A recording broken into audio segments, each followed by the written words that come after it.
Vous devez perdre votre peur de l'échec. L'échec fait partie intégrante du processus. Les personnes qui ne connaissent jamais l'échec ne tentent même pas leur chance. Il faut échouer.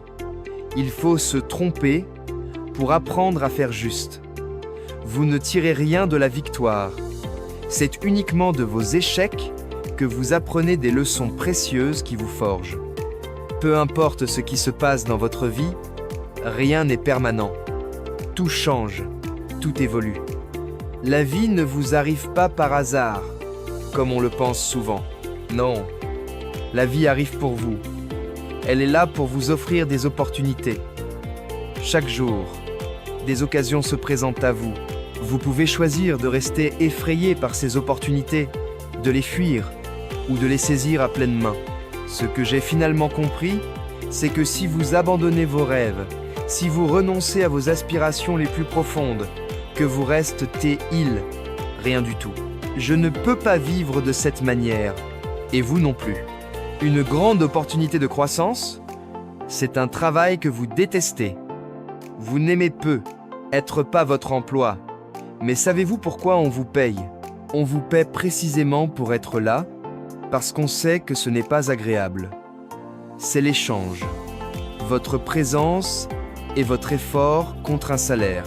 Peu importe si vous n'aimez pas cela, soyez exceptionnel dans ce que vous faites. Levez-vous. Faites ce que vous avez à faire. Point final. C'est ça la discipline. Ce n'est pas la motivation. Si vous ne faisiez que ce que vous devez faire quand vous en avez envie, ce serait laisser le hasard décider. Mais avec la discipline, vous accomplissez vos tâches quoi qu'il arrive. C'est comme ça que ça fonctionne. Vous pouvez y penser, le souhaiter, l'espérer, y rêver des heures durant. Mais tant que vous ne sortez pas chaque jour pour mettre la main à la pâte, centimètre par centimètre, effort par effort, vous n'y arriverez jamais. Reprenez le travail. Il est temps de vous remettre au boulot. Arrêtez d'écouter votre propre blabla, coupez les podcasts, limitez les réseaux sociaux, éliminez tout ce bruit parasite. Retournez dans votre laboratoire mental, car c'est là que naît la vraie connaissance. Ne quittez pas, peu importe si vous devez avancer à tâtons. Jour après jour, même si ça fait mal, même si c'est dur, même si personne ne voit ce que vous traversez vraiment, ne quittez pas. Le fond du trou deviendra votre tremplin. Si vous n'échouez jamais, c'est que vous n'essayez même pas. Pour obtenir ce que vous n'avez jamais eu, il faut faire ce que vous n'avez jamais fait. Ne vous plaignez pas. Ne parlez pas négativement. C'est ce que font les gens moyens. Les gens ordinaires passent leur temps à geindre et à se lamenter.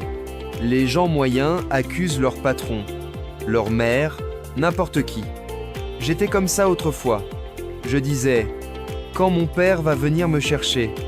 Pourquoi mon père biologique n'est-il pas là? Et à cause de cette mentalité, j'ai été renvoyé de l'école.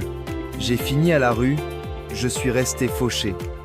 Puis un jour, je me suis réveillé et j'ai réalisé, personne ne viendra te sauver, Eric. Personne ne viendra te chercher. Mais tu peux aller à la bibliothèque et te former toi-même. Tout ce qui est bon dans la vie commence par un défi. Tout ce qui en vaut la peine ne vous tombe pas du ciel, ne se présente pas sur un plateau d'argent. Et ce n'est jamais simple. C'est toujours difficile. Pour beaucoup d'entre vous, c'est votre chance, votre moment, votre opportunité de vivre une vie intentionnelle, pleine de sens. Imaginez-vous sur votre lit de mort, entouré des fantômes de votre potentiel inexploité, les idées que vous n'avez jamais réalisées, les talents que vous avez laissés dormir.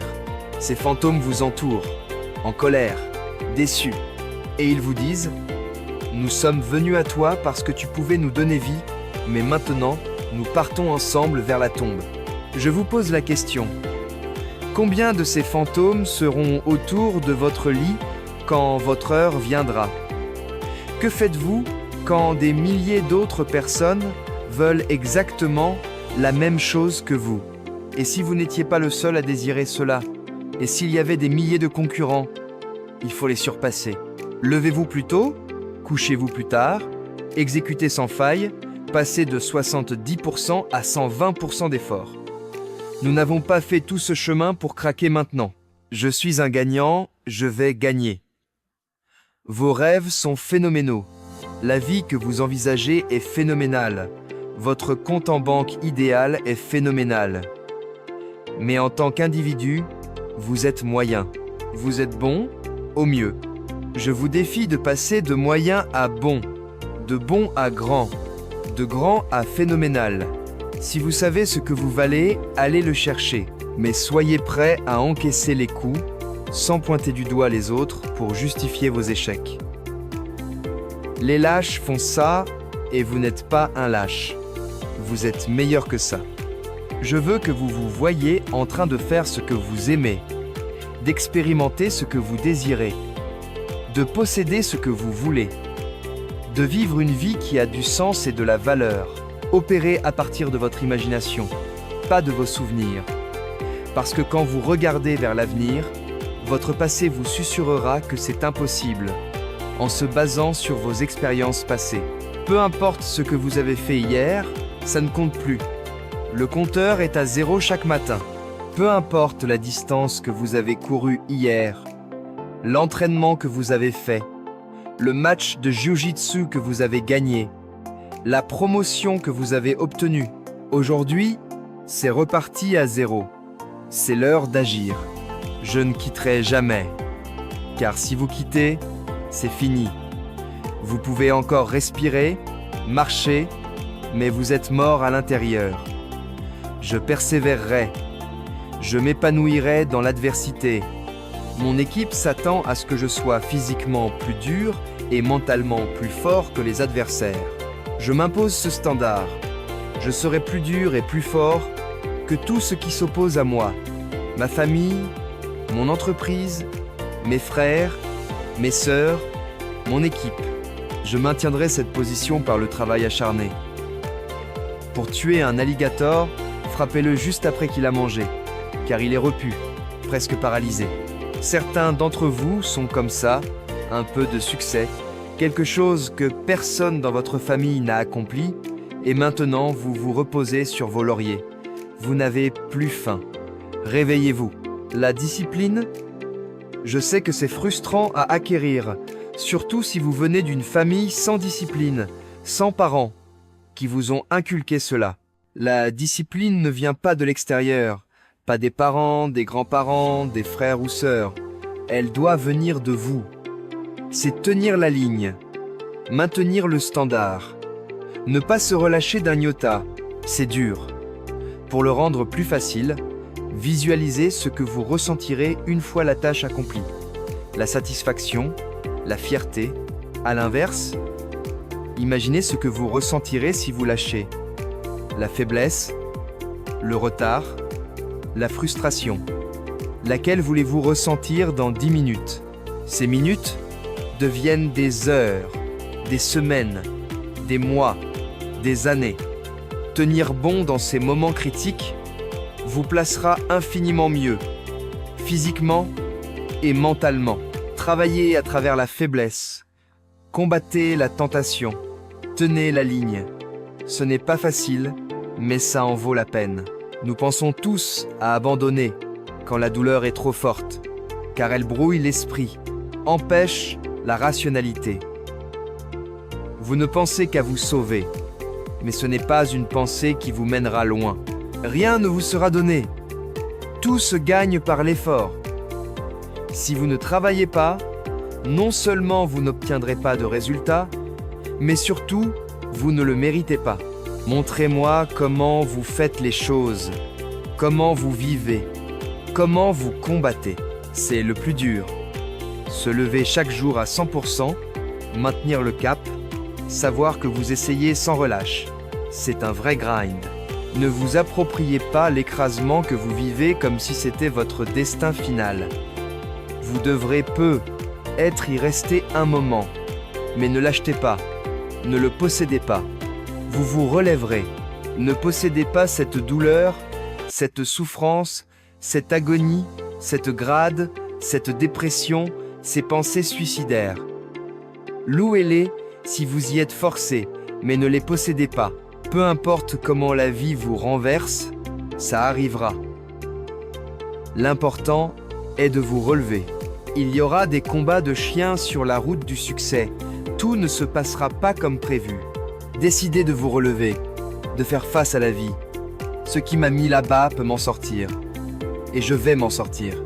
Quand le réveil sonne le matin, levez-vous. Ne tergiversez pas. Nous avons tous vécu des tragédies.